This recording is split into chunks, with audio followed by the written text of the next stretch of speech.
Assalamualaikum warahmatullahi wabarakatuh. Perkenalkan, nama saya Fitra Jakarta Nusantara. Perkenalkan, nama saya Rian Gilang Kurniawan. Perkenalkan, nama saya Ubedillah. Perkenalkan, nama saya Abdi Berakhir dari kelas 11 ATP 2. Oke, di video kali ini kami menceritakan tentang biografi seorang pahlawan Indonesia dan kami memilih Jenderal Sudirman karena pahlawan tersebut merupakan pahlawan yang memiliki semangat berkorban yang tinggi demi kemerdekaan Republik Indonesia. Tak pantang menyerah meski dengan senjata seadanya, meski sedang sakit, Jenderal Sudirman tetap mampu berjuang untuk kemerdekaan Indonesia hingga akhirnya dikenal sebagai pahlawan bangsa. Jenderal Sudirman memiliki nama asli Raden Sudirman.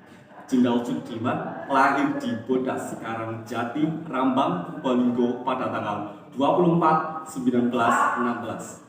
Beliau lahir dari keluarga yang cukup sederhana. Ayahnya bernama Karsit Kartawinuaji, bekerja sebagai seorang buruh di pabrik gula Kalibogor, Banyumas. Sedangkan ibunya yang bernama Sien merupakan seorang keturunan Wedana Rembang.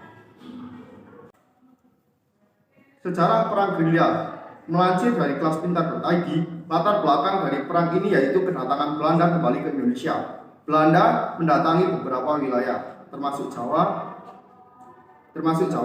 Tujuan kedatangan Belanda yaitu untuk melemahkan militer Indonesia. Untuk mencapai tujuan tersebut, Belanda menyerang Yogyakarta melalui serangan udara dan darat. Tanggal 19 Desember 1948, Yogyakarta berhasil dikuasai Belanda. Bahkan Presiden dan Wakil Presiden Indonesia pada saat itu ditangkap pihak Belanda. Hal tersebut yang membuat Jenderal Sudirman memutuskan meninggalkan Yogyakarta untuk bergerilya. Selama gerilya, Jenderal Sudirman dan pasukannya berjalan untuk berpindah-pindah tempat. Mereka berjalan melewati sungai, gunung, lembah, dan hutan. Dalam perjalanannya, para pejuang juga melakukan penyerangan kepada pos Belanda. Strategi perang gerilya yang dilakukan Jenderal Sudirman bertujuan untuk memecah konsentrasi pasukan Belanda.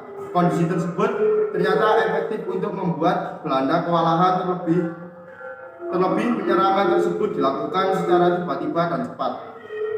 Taktik ini membuat TNI dan rakyat bersatu berhasil membuat menguasai keadaan dan medan pertempuran. Puncak perlawanan rakyat Indonesia terjadi pada 1 Maret 1949 serentak di semua wilayah Indonesia dan berhasil memukul Belanda. Dampak positif perang gerilya yaitu meningkatkan kepercayaan rakyat terhadap pemerintah dan tentara. Jenderal Sudirman dan pasukannya berhasil membuktikan bahwa perlawanan dari tentara melalui strategi perang gerilya membuat Belanda tidak bisa kembali menguasai Indonesia. Perlawanan ini semakin memperkuat kedudukan bangsa Indonesia dan membuat Belanda tidak memandang rendah kekuatan tentara Indonesia. Dari segi sosial, dampak perang gerilya membuat masyarakat semakin meningkatkan kerukunan dan semangat gotong royong. Perang ini memberikan pemahaman kepada masyarakat tentang pentingnya mempertahankan kemerdekaan.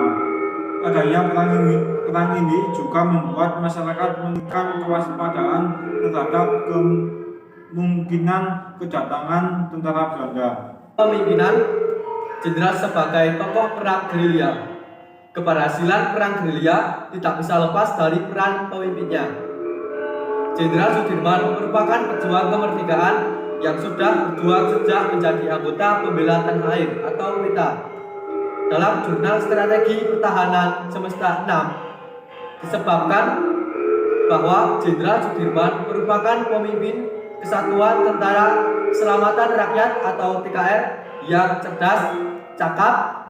Pada akhirnya Jenderal Sudirman wafat saat melawan penyakitnya pada tanggal 19 Januari tahun 1950 dan dianugerahi pangkat Jenderal Besar Bintang 5.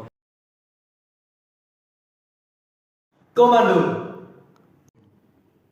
Pejuang. Hormat. Rela berkorban. Sekian dari kami. Wassalamualaikum